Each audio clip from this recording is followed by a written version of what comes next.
Assalamualaikum warahmatullahi wabarakatuh. Alhamdulillahirabbil alamin. Wassalatu wassalamu ala sayyidina Muhammadin wa ala alihi wa sahbihi ajma'in. Amma ba'd.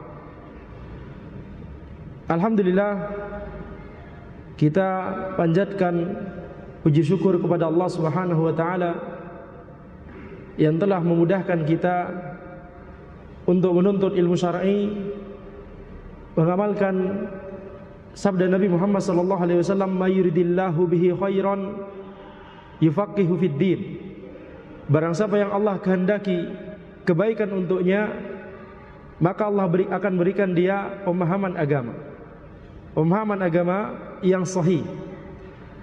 Maka di antara keutamaan ilmu syar'i sebagaimana yang disebutkan oleh para ulama adalah dengan menuntut ilmu syar'i yang sahih, kita bisa melaksanakan berbagai amalan ibadah yang sahihah. Jadi ilmu yang sahih itu akan membangun amalan yang sahih. Akan tetapi ketika ilmunya itu tidak benar, tidak sesuai dengan tuntunan Nabi Muhammad SAW, maka itu akan mengakibatkan amalan yang tidak sesuai dengan tata cara yang telah dituntunkan oleh Nabi Muhammad SAW. Pada sore ini, insyaallah kita akan membahas sebuah tema yang sangat penting dalam rangka karena kita alhamdulillah sudah memasuki bulan Muharram di tahun 1445 Hijriah ini, maka ada amalan yang disyariatkan, amalan yang dituntunkan di bulan Muharram. Amalan tersebut adalah amalan puasa sunnah. Dan puasa sunnah di bulan Muharram ada beberapa. Insyaallah nanti kita akan membahasnya satu persatu, ya. Kita mempelajari tema ini adalah dalam rangka untuk mengamalkan sebagaimana yang telah diwasiatkan oleh Al-Imam Al-Bukhari rahimahullah ta'ala dalam kitab sahih beliau, yaitu al-ilmu qabla al-qawli wal amal. Ilmu sebelum berkata dan bertindak. Maka wajib bagi kita untuk mempelajari ilmu syar'i, untuk mempelajari apa yang disebutkan di Al-Quran dan As-Sunnah dalam rangka supaya amalan ibadah kita sesuai dengan yang diridhoi dan dikehendaki oleh Allah Subhanahu wa ta'ala. Baik, kita langsung masuk saja pada pembahasan, ya, karena pembahasan kita sebenarnya cukup panjang. Hadis-hadis yang membahas tentang masalah puasa Muharram itu banyak sekali. Banyak sekali. Kalau kita melihat Al-Madhan, apa itu Al-Madhan? Al-Madhan itu adalah tempat yang diprediksi akan membahas tema itu. Kalau kita melihat pada Al-Madhan di dua kitab sahih, Sahih Bukhari dan Sahih Muslim. Misalkan, apa Al-Madhan, apa tempat yang kita pikirkan pasti akan membahas atau insyaallah akan membahas tema tentang puasa Muharram. Maka di kitab Siyam, di kitab puasa. Kalau kita membuka kitab puasa di Al-Bukhari dan Muslim misalkan, kita akan mendapatkan 30-an lebih atau bahkan 40 hadis yang berbicara tentang masalah ini. Belum di tema-tema, belum di tempat-tempat yang lain. Ya, dari Sahih Al-Bukhari. Kalau Sahih Muslim biasanya satu tema dikumpulkan dalam satu tempat. Ya.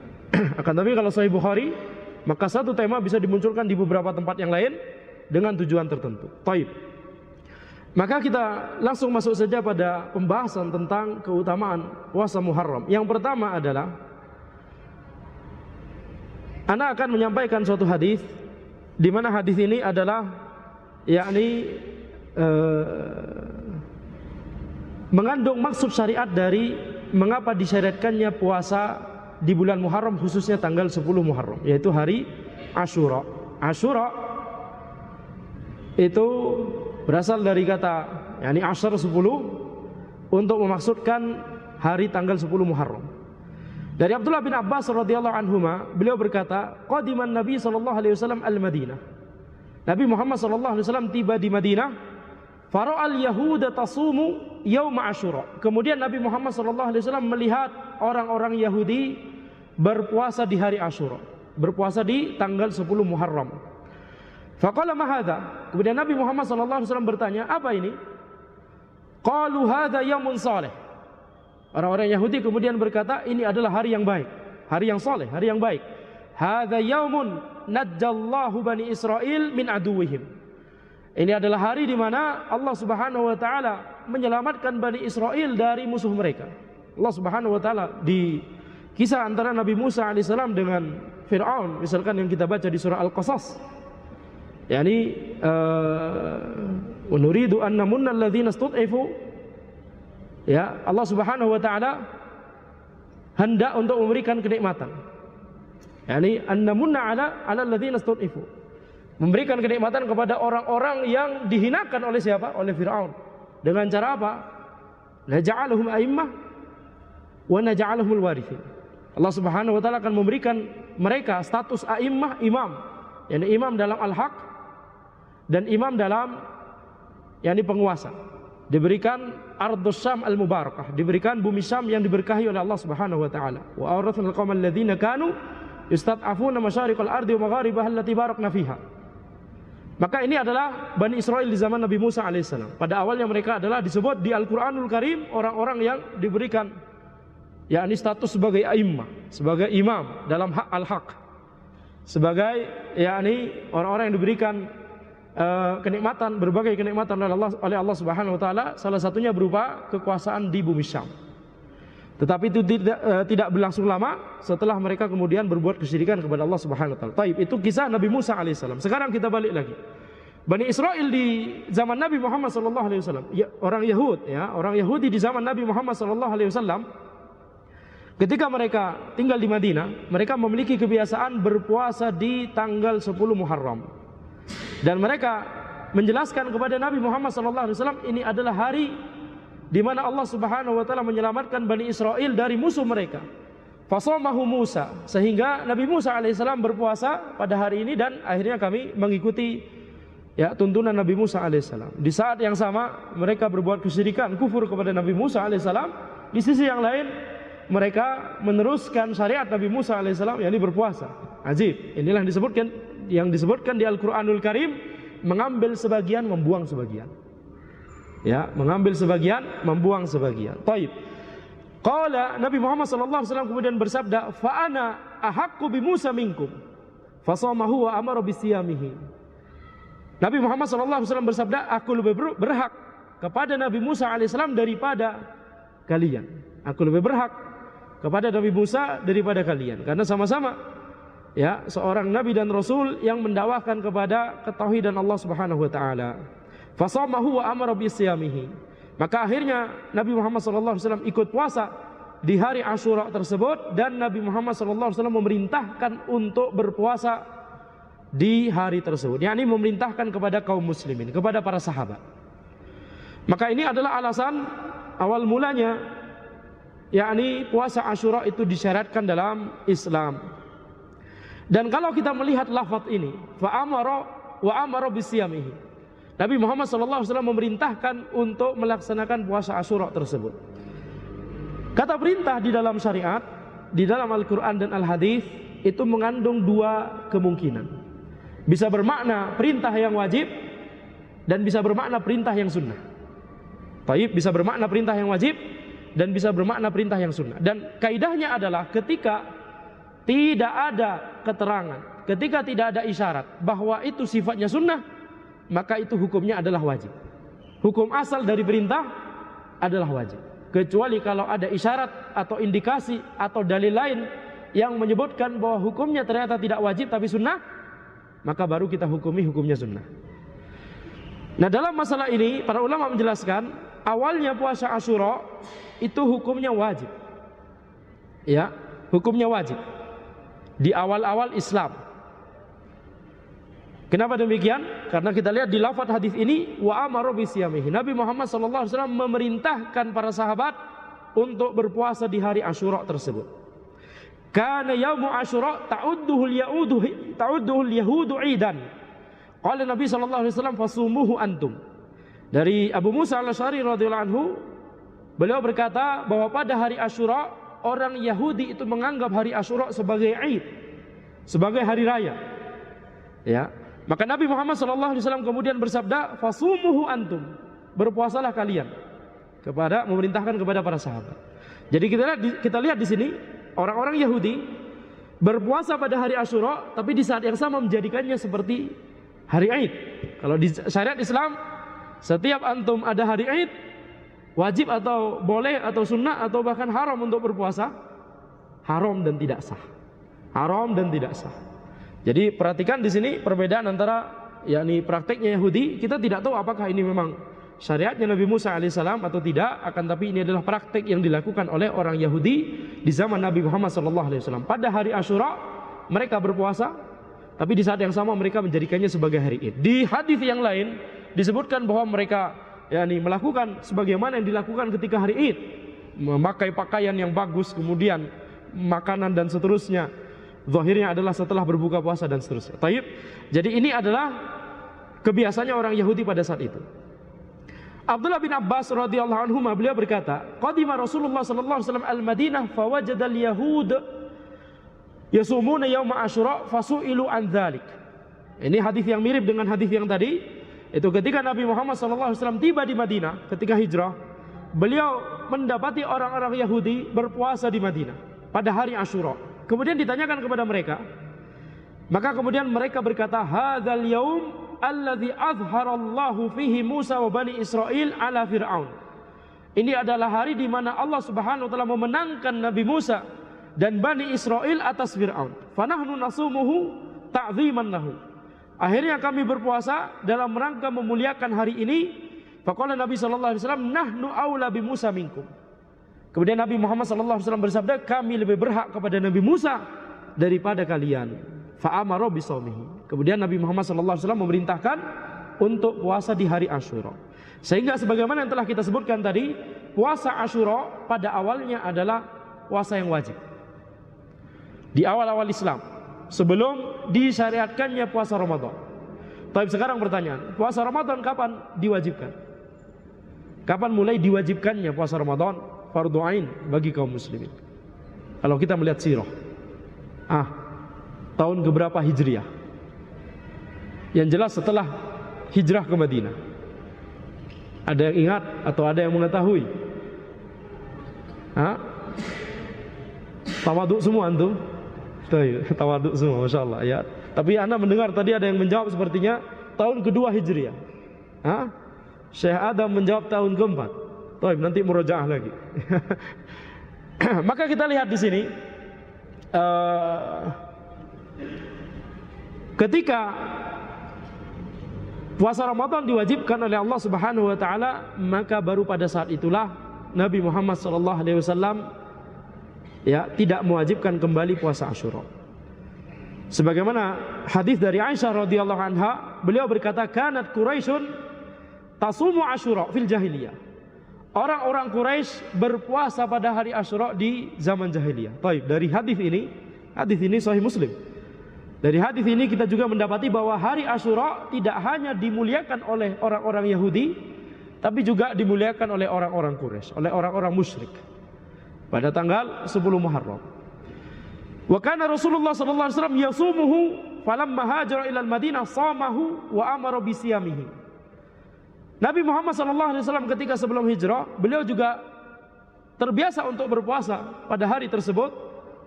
Allahu a'lam, ini zahirnya mungkin adalah dari syariat Nabi Ibrahim dan Nabi Ismail.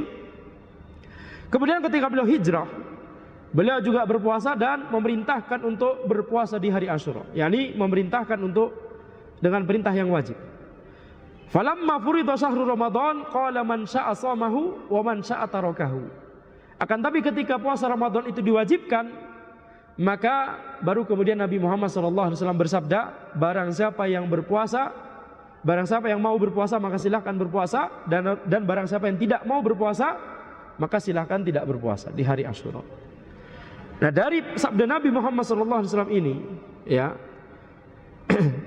redaksi beliau, barang siapa yang mau berpuasa silahkan, barang siapa yang tidak mau berpuasa silahkan juga. Zahirnya adalah ini hukumnya mubah, betul tidak? Boleh-boleh saja.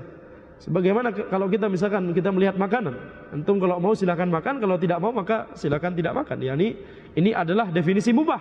Jika dikerjakan tidak ada dosa dan pahala, jika ditinggalkan juga tidak ada dosa dan pahala, kecuali kalau diniatkan untuk ibadah, maka itu baru bernilai ibadah. Bukan merupakan ibadah itu sendiri, yakni secara zatnya bukan merupakan ibadah, tapi bisa bernilai ibadah karena diniatkan untuk ketaatan dan kebaikan.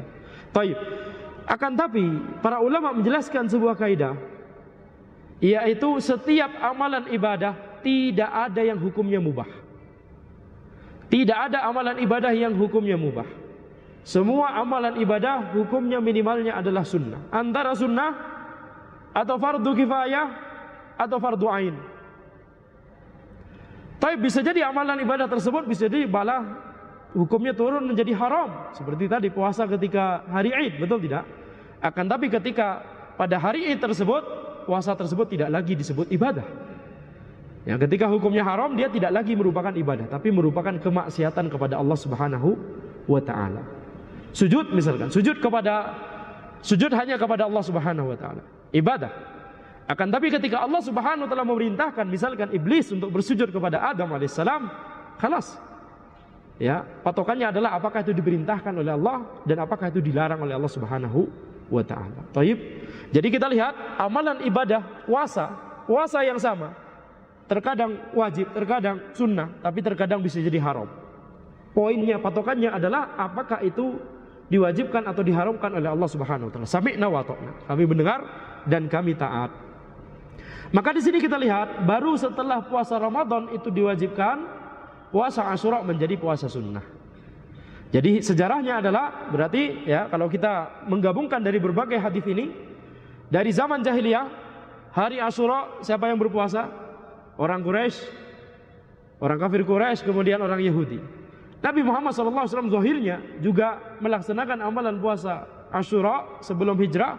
Setelah hijrah, beliau melihat orang-orang Yahudi juga berpuasa di hari Asyura. Maka ditanya, mengapa antum berpuasa? Maka kemudian dijelaskan ini adalah hari di mana Allah Subhanahu wa taala menyelamatkan Nabi Musa alaihissalam dan Bani Israil dari Firaun.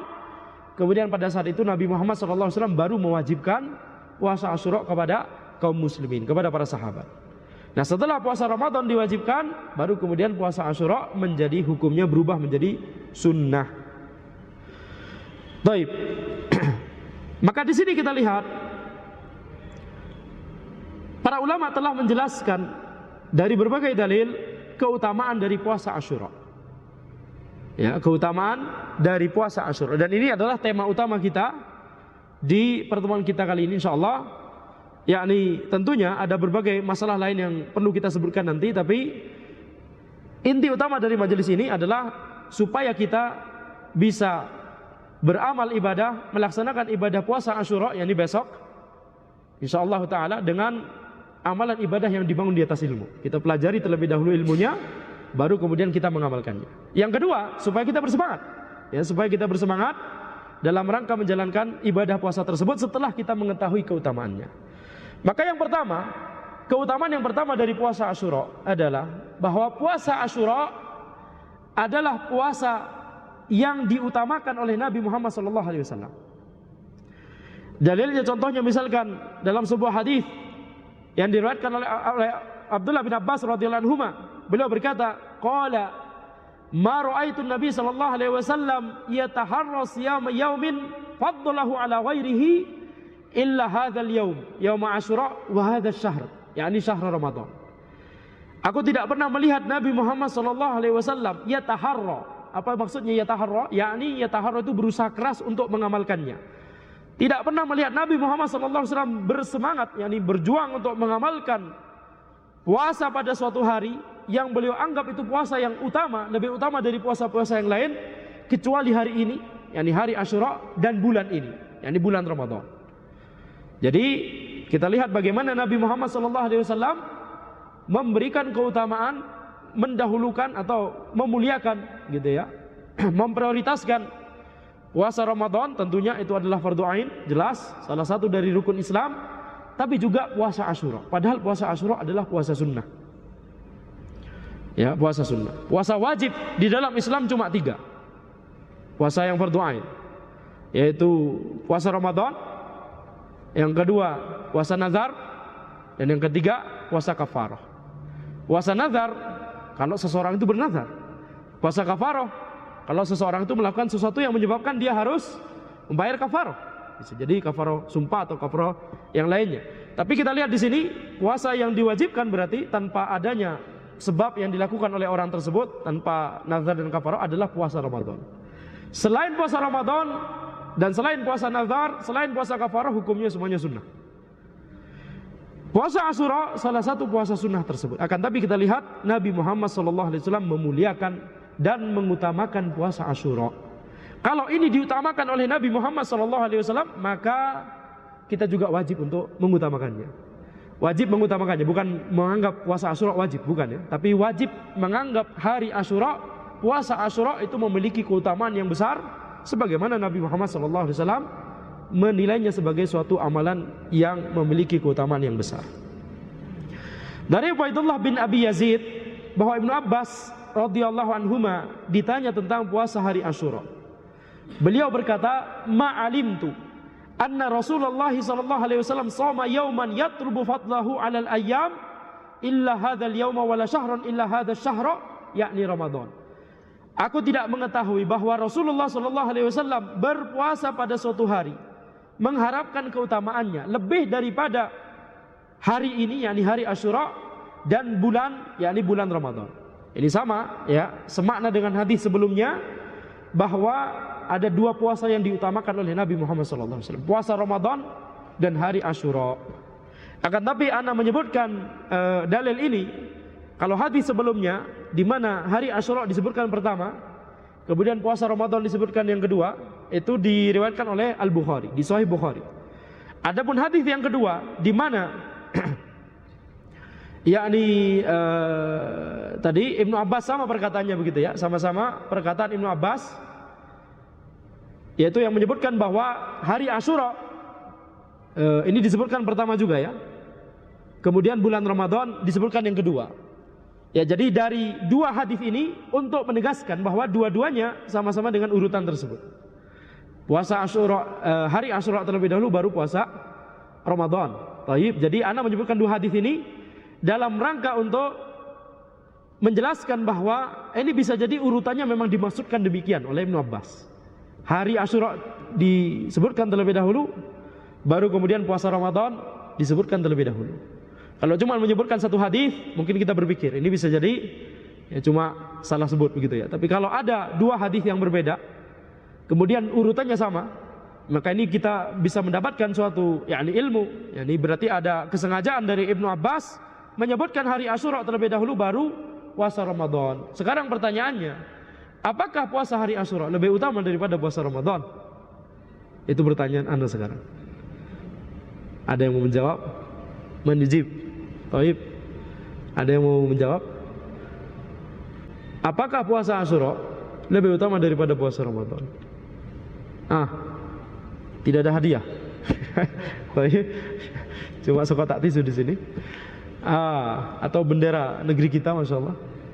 Jangan dijadikan hadiah, biar tetap di sini. Jangan dibawa pulang. Taib. Jawabannya tentu tetap puasa Ramadan yang lebih utama. Jelas, itu adalah salah satu rukun Islam. Betul tidak? Tetapi sekarang pertanyaannya, mengapa Ibnu Abbas radhiyallahu anhuma menyebutkan pertama kali hari Asyura? Wallahu alam, bisa jadi penyebabnya adalah karena puasa Asyura cuma satu hari. Jadi yang cuma satu disebutkan, baru kemudian puasa yang banyak, yaitu 29 hari atau 30 hari. Jadi tidak boleh diambil dari urutan ini kesimpulan bahwa hari Asyura lebih utama. Mengapa demikian? Karena banyak dalil yang menyebutkan bahwa tentunya yang di puasa Ramadan itu adalah puasa yang diwajibkan fardhu ain, itu jelas lebih utama daripada puasa sunnah. Kemungkinan yang kedua, itu kemungkinan pertama ya. Kemungkinan pertama karena puasa Asyura cuma satu hari. Yang lebih sedikit disebutkan duluan, khalas. Kemungkinan kedua, karena hari Asyura berdasarkan sejarahnya tadi, gimana kita lihat, adalah puasa yang diwajibkan pertama kali sebelum kemudian puasa Ramadan. Setelah puasa Ramadan diwajibkan, puasa Asyura tidak lagi wajib. Berdasarkan timeline histori seperti ini, maka itulah mengapa diantaranya ya penyebab Ibnu Abbas menyebutkan hari Asyura duluan. Taib. Kemudian keutamaan puasa Asyura yang kedua. Keutamaan yang kedua, hari Asyura disebut dalam salah satu hadis sebagai salah satu dari hari-hari Allah. Dari Nafi' bahwa Abdullah bin Umar radhiyallahu anhu beliau berkata, "Anna ahlal jahiliyah kanu yasumuna yauma Asyura wa anna Rasulullah sallallahu alaihi wasallam shamahu wal muslimun qabla yaftarida Ramadan. Falamma aftarida Ramadan qala Rasulullah sallallahu alaihi wasallam inna Asyura yaumun min ayyamillah faman syaa'a shamahu wa man syaa'a tarakahu." Bahwa ahli jahiliyah, orang-orang kafir musyrik, orang-orang kafir Quraisy pada awalnya berpuasa pada hari Asyura. Dan Rasulullah sallallahu alaihi wasallam dan juga kaum muslimin pada awalnya juga berpuasa pada hari Asyura. Yang ini zahirnya setelah di Madinah. Sebelum puasa Ramadan menjadi diwajibkan. Ketika puasa Ramadan diwajibkan, maka baru Rasulullah sallallahu alaihi wasallam bersabda, "Inna Asyura yaumun min ayyamillah." Sesungguhnya Asyura adalah salah satu dari hari-hari Allah. Faman syaa'a shamahu wa man syaa'a tarakahu. Barang siapa yang mau berpuasa pada hari itu maka silakan berpuasa, dan barang siapa yang tidak mau berpuasa maka tidak mengapa. Maka di hadis ini kita lihat, inna Asyura yaumun min ayyamillah. Nabi Muhammad sallallahu alaihi wasallam menyebutkan bahwa hari Asyura adalah salah satu hari-hari Allah.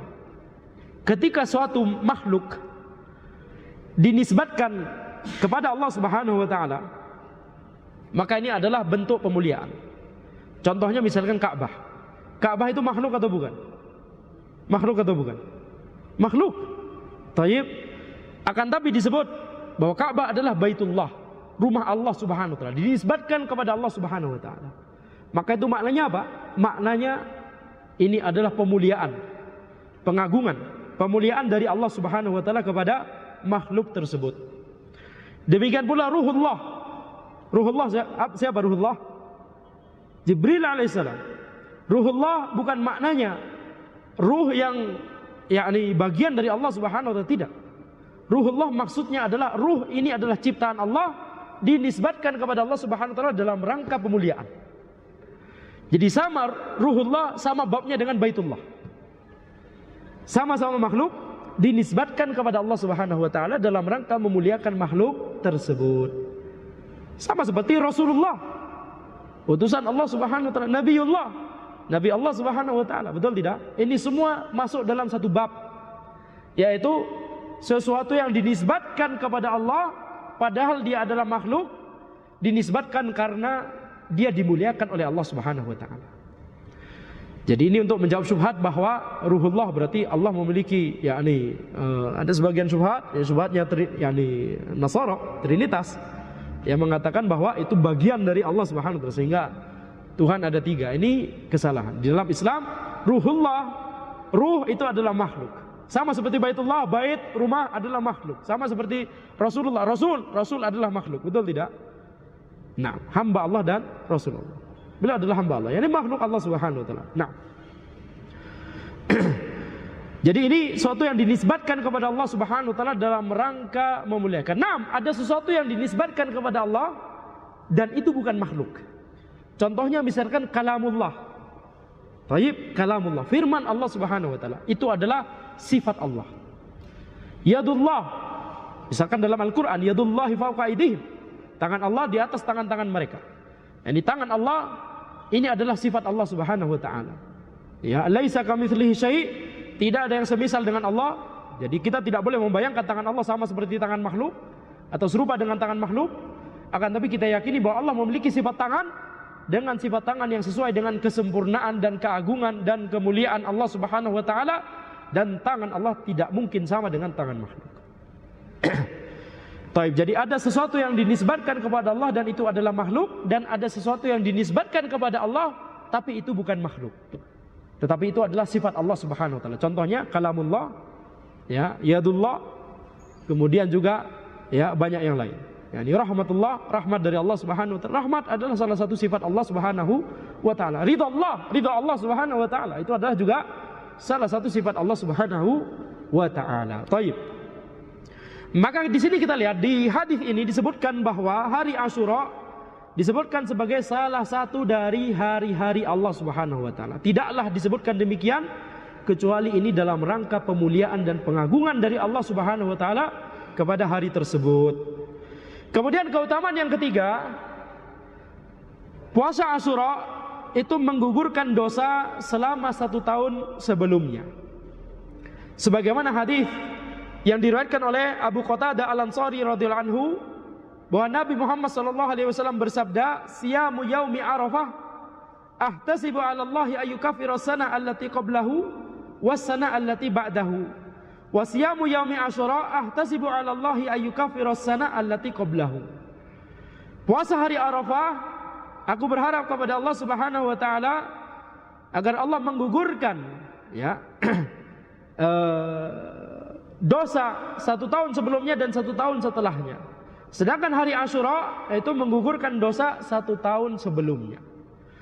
Jadi puasa Asyura itu keutamaannya, di antara keutamaannya adalah menggugurkan dosa selama 1 tahun sebelumnya. Maka di sini kita lihat ada sebuah kaidah yang disebutkan oleh para ulama. Setiap ada suatu amalan yang disebutkan menggugurkan dosa 1 tahun sebelumnya atau 1 tahun setelahnya, maka yang dimaksud dosa di sini adalah dosa-dosa shaghair, dosa-dosa kecil. Adapun dosa besar, maka itu membutuhkan taubat yang khusus terhadap dosa besar tersebut. Tidak bisa digugurkan dengan suatu amalan. Harus taubat khusus, harus orang tersebut bertaubat. Taubatnya bisa taubat secara spesifik terhadap dosa besar tersebut, atau orang tersebut yakni taubat secara umum. Ana bertaubat dari pribadi ana yang sebelumnya fasik, sekarang ana mau hijrah misalkan, mau hijrah kembali kepada Allah, mau bertakwa kepada Allah Subhanahu wa taala. Maka ini sama-sama yakni diterima ya insyaallah taala taubat tersebut, selama taubatnya memenuhi syarat-syarat taubat nasuha. Ya, selama memenuhi syarat-syarat taubat nasuha, yaitu niatnya ikhlas hanya karena Allah. Kemudian yang kedua, berhenti dari dosanya. Kemudian yang ketiga, menyesali dosanya tersebut, bukan malah bangga. Kemudian yang keempat, bertekad untuk tidak mengulangi dosa tersebut. Kemudian yang kelima, kalau dosa tersebut terkait dengan menzalimi orang lain, maka harus kita meminta keridhaan dari orang tersebut. Taib. Sekarang kita lihat, jadi di sini di antara keutamaan puasa Asyura adalah menggugurkan dosa-dosa kecil yang kita kerjakan selama 1 tahun sebelumnya. Dan ini ya tentunya banyak sekali. Dosa kecil itu banyak sekali dilakukan oleh setiap dari kita. Bahkan bisa jadi dosa besar. Nauzubillah min dzalik. Tapi sekarang perbedaannya, apa perbedaan antara dosa besar dengan dosa kecil? Apa perbedaannya? Apa kriteria suatu dosa disebut dosa besar? Dan apa kriteria dia disebut dosa kecil? Taib, kriterianya adalah setiap dosa yang dikhususkan oleh syariat hukuman tertentu di dunia atau hukuman tertentu di akhirat, maka itu adalah dosa besar. Ini kaidahnya. Setiap dosa yang disebutkan di dalil, yakni dosa tersebut tidak hanya dilarang, akan tapi juga diberikan hukuman khusus, baik itu di dunia ataupun di akhirat, maka itu definisi dosa besar. Contohnya misalkan setiap yang ada hukuman hadnya, pembunuhan, ya, zina, pencurian, dan seterusnya. Maka selain daripada itu termasuk dosa kecil. Nah, dosa besar nanti terbagi lagi menjadi 2. Ada dosa besar yang membatalkan keislaman, dan ada dosa besar yang tidak sampai membatalkan keislaman. Dosa besar yang membatalkan keislaman itu bisa kita simpulkan dalam 3 kategori besar: kufur akbar, syirik akbar, kufur akbar, dan nifak akbar. Syirik akbar, kufur akbar, nifak akbar.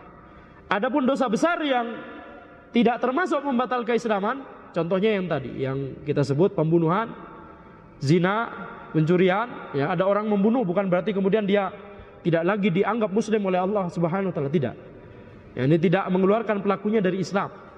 Ya, tidak sama seperti syirik akbar, kufur akbar, dan nifak akbar. Baik. Jadi ini keutamaan yang ketiga dari puasa Asyura. Bahwa puasa Asyura itu menggugurkan dosa selama 1 tahun sebelumnya. Selain puasa Asyura, secara umum puasa di bulan Muharram itu juga memiliki keutamaan.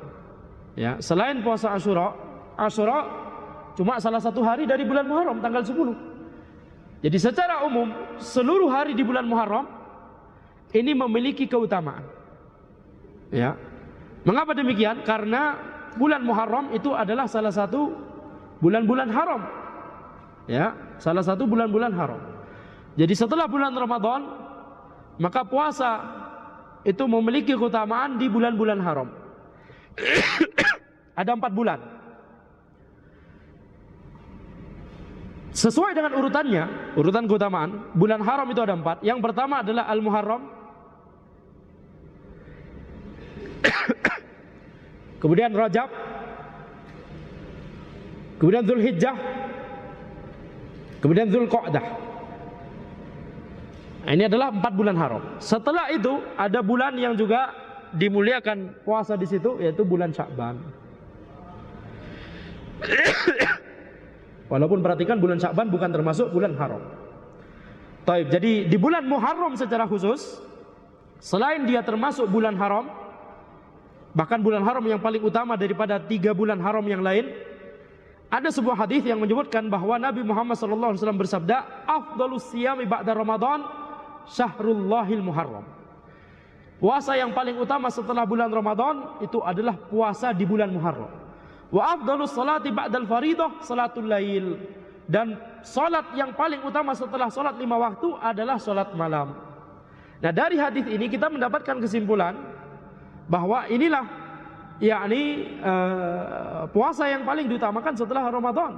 Ya, ini bulan Al-Muharram. Itu mengapa tadi urutannya setelah Ramadan, kemudian Al-Muharram, kemudian Rajab, Dzulhijjah, Dzulqa'dah, baru kemudian Sya'ban. Baik, sekarang ilmu ini akan sangat berpengaruh kalau kita membahas masalah niat puasa. Tadi kita bahas apa hukum dari puasa Asyura? Hukumnya apa? Awalnya wajib, tapi sekarang kemudian diubah menjadi sunnah. Baik. Sekarang pertanyaannya, apakah boleh bagi kita untuk berniat puasa Asyura di siang hari? Contoh misalkan, ada orang tidak sadar bahwa besok adalah hari Asyura, baru sadar bahwa besok adalah hari Asyura jam 9 pagi. Baru sadar jam 9 pagi. Ya. Maka kemudian dia baru berniat puasa di hari Asyura tersebut dari jam 9 pagi. Boleh tidak? Pertanyaannya boleh tidak? Jawabannya ada perincian. Sah sebagai puasa sunnah, tapi dia tidak mendapatkan keutamaan hari Asyura sebagaimana yang tadi kita sebutkan, menggugurkan dosa-dosa kecil 1 tahun sebelumnya. Kenapa? Karena tidak kita sebutkan dia berpuasa hari Asyura, dia tidak berpuasa dari awal, dia tidak berpuasa hari Asyura seluruhnya. Tetapi semoga Allah Subhanahu wa taala tetap memberikan pahala yang besar, karena dia tetap bersemangat untuk berpuasa di hari tersebut walaupun dalam tanda kutip terlambat begitu ya. Ini karena keumuman ya, setiap puasa sunnah boleh bagi seseorang untuk baru meniatkan di siang hari. Sebagaimana hadis Aisyah radhiyallahu anha, ketika Nabi Muhammad sallallahu alaihi wasallam bertanya kepada Aisyah, "Hal indakum syai'?" Apakah engkau memiliki suatu makanan untuk dimakan? Kemudian Aisyah berkata, "La." Maka Nabi Muhammad sallallahu alaihi wasallam bersabda, "Fa inni idzan shaim." Maka kalau demikian maka ya sudah, ana berpuasa hari ini. Maka ini menunjukkan bahwa niat puasa itu sah walaupun baru dimulai di tengah siang. Dan definisi siang di syariat berbeda dengan kata siang di kebiasaan kita. Siang di dalam syariat itu maknanya adalah dari terbit fajar hingga terbenamnya matahari. Jadi sekarang ini masih siang. Baik, kajian siang-siang, tapi tidak panas, Masya Allah. Nah, baik, karena alhamdulillah masjidnya bagus. Ya. Jadi adem. Sekarang kita lihat ketika terbit fajar sampai terbenam matahari itu sudah teranggap siang. Jadi kalau misalkan ada seseorang itu baru bangun setelah azan subuh, sudah cukup untuk kita sebutkan bahwa dia kesiangan. Betul tidak? Walaupun hari masih gelap, ya, walaupun hari masih gelap. Sebaliknya waktu malam adalah terbenam matahari hingga terbit fajar. Baik, terbenam matahari hingga terbit fajar. Fajar Shadiq tentunya. Baik, maka kita lihat di sini. Jadi ketika seseorang baru berniat puasa Asyura di tengah siang, selama dia belum makan dan belum minum dan belum melakukan pembatal puasa sebelumnya, ya, jangan kemudian ada orang besok jam 6 pagi tidak sadar bahwa itu adalah hari Asyura, kemudian dia makan ya 3 piring minum banyak ya 1 galon, kemudian 2 jam kemudian dia baru ingat, oh ini hari Asyura karena puasa sekarang, ya. Tidak teranggap, tidak sah. Kenapa? Karena sudah melakukan salah satu pembatal, bukan salah satu, banyak ya. Makanya berkali-kali ya. Jadi itu sudah membatalkan. Tetapi kita lihat, walaupun dia tidak mendapatkan keutamaan puasa Asyura, dia tetap mendapatkan keutamaan puasa Muharram. Kenapa? Tetap benar untuk dikatakan bahwa dia telah melakukan puasa sunnah di bulan Muharram. Betul tidak? Betul. Tetapi kurang tepat untuk dikatakan bahwa dia telah berpuasa puasa Asyura. Kenapa? Dia cuma berpuasa setengahnya saja. Jadi atau sebagiannya saja. Tidak bisa kita sebutkan dia mendapatkan keutamaan hari Asyura. Tetapi tentunya rahmat Allah itu luas. Kita tetap mengharapkan, kalau itu terjadi pada kita misalkan, kita tetap mengharapkan pahala yang banyak dan besar dari Allah Subhanahu wa taala. Jadi keutamaan puasa sebagai puasa Asyura tidak didapatkan, tetapi statusnya sebagai puasa sunnah itu sah, dan statusnya sebagai puasa Muharram itu juga sah, juga benar gitu ya. Jadi dia telah berpuasa di salah satu hari di bulan Al-Muharram. Termasuk kalau kita misalkan puasa Senin Kamis di bulan Muharram, itu juga bisa disebut sebagai puasa Muharram, puasa di bulan Muharram. Termasuk juga kalau seseorang puasa sunnah secara mutlak, puasa mutlak misalkan, puasa karena tidak ada sebab, puasa karena cuma ingin puasa saja, nggak ada sebab khusus, cuma ingin mendekatkan diri kepada Allah dengan cara berpuasa. Ini namanya puasa ya mutlak, puasa sunnah mutlak, tidak masalah juga. Tetapi tentunya Nabi Muhammad SAW memperingatkan puasa yang paling maksimal adalah puasa Nabi Daud alaihissalam. 1 hari puasa, 1 hari tidak, 1 hari puasa, 1 hari tidak. Ya, ini tidak boleh bagi kita untuk mengerjakan saumud dahar, puasa sepanjang waktu. Setiap hari selalu berpuasa, kecuali di 2 hari Id. Di sisanya selalu berpuasa. Itu tidak sesuai dengan tuntunan Nabi Muhammad SAW. Baik, kemudian kita lihat Nabi Muhammad SAW juga pernah bersabda, ya, yaitu ketika Abdullah bin Abbas ketika melihat Nabi Muhammad SAW berpuasa pada hari Asyura, maka Ibnu Abbas berkata, ya Rasulullah, innahu yaumun tu'azzimuhul yahudu wan nasara. Wahai Rasulullah, ini adalah hari yang dimuliakan oleh orang Yahudi dan orang Nasara. Demikian pula orang kafir Quraisy. Betul tidak? Dimuliakan oleh orang-orang kafir. Maka Nabi Muhammad SAW menjawab, fa idza kana al-amul muqbil insyaallah sumna yaumat tasi'. Di tahun depan insyaallah kami akan berpuasa juga di hari ke-9, di tanggal 9 Muharram. Falam ya'til amul muqbil hatta tuwfiya Rasulullah SAW. Akan tapi tahun depan tersebut ya tidak kunjung datang. Yani Nabi Muhammad SAW telah wafat duluan sebelum beliau melaksanakan puasa Tasu'a. Jadi Asyura itu kalau tanggal 10, Tasu'a itu kalau tanggal 9. Seperti sekarang hari ini. Ya, hari ini bagi yang melaksanakan puasa sunnah hari ini puasa Tasu'a, puasa di tanggal 9 Muharram. Dan Nabi Muhammad SAW ketika disebutkan oleh Abdullah bin Abbas radhiyallahu anhuma bahwa yakni kalau kita berpuasa di hari Asyura maka nanti sama dengan orang-orang kafir. Maka Nabi Muhammad SAW kemudian bersabda, la in baqitu ila qabilin la asumanna tasi. Kalau seandainya aku masih hidup sampai tahun depan, maka aku akan berpuasa pada tanggal 9 juga. Jadi ini adalah tekad dan niat dari Nabi Muhammad SAW yang beliau sempat kerjakan atau belum? Belum sempat beliau kerjakan, ya. Akan tapi cukup dengan tekad beliau ini menunjukkan bahwa disyariatkannya puasa tanggal 9 bukan dalam rangka tanggal 9 itu memiliki keutamaan khusus, tapi dalam rangka karena ini digandeng dengan tanggal 10 Muharram. Perhatikan bedanya. Para ulama ketika ditanya, apakah ada keutamaan khusus di tanggal 9, tidak ada. Kecuali yang disebutkan oleh Nabi Muhammad SAW ini. Dan konteksnya hadis ini dalam rangka karena digandengkan dengan tanggal 10 Muharram.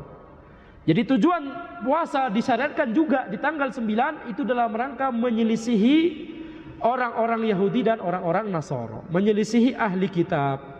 Sebagaimana sabda Nabi Muhammad SAW di Musnad Ahmad, "Sumu yauma Asyura wa khaliful yahud, sumu qablahu yauman wa ba'dahu yauman." Berpuasalah pada hari Asyura dan selisihilah orang-orang Yahudi. Berbedalah dengan orang-orang Yahudi. Yakni gimana? Berpuasalah satu hari sebelumnya dan satu hari setelahnya. Jadi di beberapa dalil yang sahih dari Sahih Muslim disebutkan secara tegas beliau bertekad untuk berpuasa juga di tanggal 9 Muharram. Di dalil yang itu diperselisihkan derajatnya sahih atau tidak di Musnad Ahmad disebutkan juga di tanggal 11. Maka disinilah sumber perbedaan para ulama. Apakah tanggal 11 Muharram juga disyariatkan juga untuk kita berpuasa sebagaimana kita tanggal 9 atau tidak? Wallahu alam, ana lebih cenderung pada itu juga disyariatkan juga untuk berpuasa. Sama babnya seperti tanggal 9. Walaupun tentunya yang lebih kuat dari sisi dalil adalah yang di tanggal 9. Karena tanggal 9 ini disebutkan di Sahih Muslim. Sedangkan tanggal 10 itu disebutkan di sumber selain Sahih Bukhari dan Sahih Muslim. Seperti contohnya di Musnad Ahmad dan kitab-kitab hadis yang lain. Maka di sini para ulama menjelaskan termasuk maksud syariat, yakni tujuan syariat ketika mensyariatkan suatu hukum, yaitu tidak hanya mensyariatkan suatu amalan tapi juga melihat bagaimana amalannya orang-orang Yahudi dan Nasara, ahli kitab. Kaum muslimin diperintahkan oleh Rasulullah SAW untuk menyelisihi ahli kitab. Maka termasuk juga dalam bab ini, yakni paling afdal adalah kalau kita berpuasa 3 hari, 9, 10, dan 11 Muharram. Mengamalkan hadis yang tadi di Musnad Ahmad, sumu qablahu yauman wa ba'dahu yauman. Berpuasalah satu hari sebelumnya, yakni tanggal 9 Muharram, dan satu hari setelahnya, yakni tanggal 11 Muharram. Di situ menggunakan lafaz wa, dan, maknanya dan. Di riwayat yang lain menunjukkan menggunakan lafaz au, atau. Ala kulli hal ada lafaz yang menggunakan kata wa, berarti ini menunjukkan apa? Menunjukkan itu yang paling utama karena jumlah harinya menjadi 3, betul tidak? Tanggal 9, 10 dan 11 Muharram. Ini dengan catatan kita bisa berdalil dengan hadis yang memang ini diperselisihkan oleh para ulama, apakah dia bisa dijadikan sebagai hujjah atau tidak. Baik. Jadi yang paling utama adalah 9, 10, 11 Muharram. Kemudian yang kedua, kalau tidak bisa 3 hari, maka 9 dan 10. 9 dan 10. Karena tadi tanggal 9 disebutkan di Sahih Muslim. Dan itu para ulama sepakat bahwa itu bagian dari metode kita untuk menyelisih ahli kitab, puasa di tanggal 10 plus puasa di tanggal 9. Dan itu juga adalah tekad dari Nabi Muhammad SAW, walaupun beliau tidak sempat mengerjakannya. Kemudian urutan keafdalan yang ketiga adalah tanggal 10 dan tanggal 11. Jadi yang paling afdal yang pertama tanggal 9, 10, 11, 3 hari berpuasa. Keafdalan yang kedua tanggal 9 dan 10. Keafdalan yang ketiga tanggal 10 dan 11. Keafdalan yang paling rendah tanggal 10 saja. Tapi tanggal 10 saja ini sudah memiliki keutamaan yang besar, betul tidak? Setiap hadis yang menyebutkan tadi keutamaan puasa Asyura, menggugurkan 1 tahun dosa 1 tahun sebelumnya, ini berlaku walaupun orang tersebut cuma puasa di hari Asyura saja, tanggal 10 Muharram, betul tidak? Apalagi kalau dia berpuasa 1 hari sebelumnya atau setelahnya atau bahkan dua-duanya dalam rangka menyelisih ahli kitab sebagaimana yang diperintahkan oleh Nabi Muhammad SAW. Baik. Jadi kalau misalkan ada sebagian dari kita yang belum sadar atau belum tahu gitu ya, belum tahu bahwa ini hari ini tanggal 9 Muharram, maka kemudian tidak berpuasa, maka tidak masalah. Ini besok berpuasa sunnah, puasa Asyura, kemudian dilengkapi dengan puasa tanggal 11-nya, besok lusanya, betul tidak? Nah. Kemudian terakhir, bagaimana jika hari Asyura adalah hari Jumat? Seperti besok. Betul tidak? Di hadis yang lain ada perintah dari Nabi Muhammad SAW, yakni larangan dari Nabi Muhammad SAW, la yasumanna ahadukum yaumal jum'ah illa yauman qablahu aw ba'dah. Janganlah kalian berpuasa pada hari Jumat kecuali juga disertai dengan puasa satu hari sebelumnya atau satu hari setelahnya. Ini hadis yang diriwayatkan oleh Al-Bukhari, yang diriwayatkan oleh Abu Hurairah radhiyallahu anhu. Abu Hurairah radhiyallahu anhu. Ini menunjukkan secara umum bahwa kita tidak boleh puasa sunnah di hari Jumat kecuali kita menggandengkannya dengan puasa satu hari sebelumnya atau satu hari setelahnya, dalam rangka untuk tidak tidak ada menyendirikan hari Jumat dengan puasa. Ifradu yaumil Jum'ah itu dilarang oleh Nabi Muhammad SAW di hadis ini. Maka kita lihat ya, kalau hari Jumat, puasa sunnah hari Jumat, gak harus puasa Asyura, puasa sunnah, puasa-puasa yang lain, seperti misalkan puasa Senin Kemis di hari Jumat, bisa tidak? Tidak bisa. Antum sudah ngantuk atau tidak? Ana coba menguji ya. Bisa tidak puasa Senin Kamis di hari Jumat? Hah? Baik. Ya, jadi kalau misalkan seorang puasa sunnah yang lain, misalkan puasa mutlak tadi, sunnah mutlak di hari Jumat, itu dilarang. Ya, harus dikerjakan puasa sebelumnya atau puasa setelahnya juga. Itu kalau hari Jumat saja. Baik. Hari Asyura demikian pula. Puasa hari Asyura sendirian, maka ini tidak sesuai dengan perintah Nabi Muhammad SAW. Itu menyelisih ahli kitab. Boleh, tetapi tidak afdol. Yang paling afdol adalah puasa juga di tanggal 9 atau puasa juga di tanggal 11, atau yang lebih afdol adalah puasa 3 hari, 9, 10 dan 11. Maka kalau sekarang kalau Asyura hendaknya jangan sendirian puasanya. Demikian pula hari Jumat hendaknya jangan sendirian puasanya. Bagaimana kalau bergabung puasa Asyura di hari Jumat? Lebih-lebih lagi, betul tidak? Lebih-lebih lagi. Sehingga ini menjadi harusnya menjadi motivasi bagi kita. Kalau kita mau puasa besok, alhamdulillah kalau kita sudah puasa hari ini juga. Tapi kalau misalkan kita belum puasa hari ini, maka sebaiknya ya selain puasa besok tanggal 10 Muharram, juga puasa di tanggal 11 Muharram. Ya tentunya bisa jadi ada sebagian dari kita yang mungkin tidak sadar ya, hari ini tanggal 9 Muharram, sebentar lagi sudah berganti tanggal ya, berganti tanggalnya di waktu maghrib ini menjadi tanggal 10 Muharram, betul tidak? Para ulama menyebutkan sebab banyak kaum muslimin terlewatkan dari kebaikan karena tidak perhatian dengan kalender Hijriah. Penyebab kaum muslimin terlalaikan dari banyak amalan kebaikan adalah karena tidak terbiasa dengan kalender Hijriah. Terbiasanya dengan kalender Syamsiyah atau Masehi. Ya. Kalau kalender Masehi standarnya apa? Kalau kalender Hijriah standarnya apa? Hijrah, betul tidak? Sebelum hijrah dan setelah hijrah. Itu standarnya, betul? Kalau kalender Masehi sebelum apa? Edi sama BC itu. Sebelum Masehi dan setelah Masehi. Yani Masehi. Yani Masehi itu apa? Lahirnya Nabi Isa alaihissalam. Nah, jadi itu standarnya. Walaupun kalender Masehi kalau di Indonesia ada standar kedua, pandemi. Sebelum pandemi apa setelah pandemi? Baik, antum masuk kuliah sebelum pandemi atau setelah pandemi? Itu sudah seperti menjadi ya ini patokan baru. Nah, tema terakhir, ya ini masih terakhir lagi ya. Baik. Tema terakhir, bagaimana dengan puasa 3 hari setiap bulannya?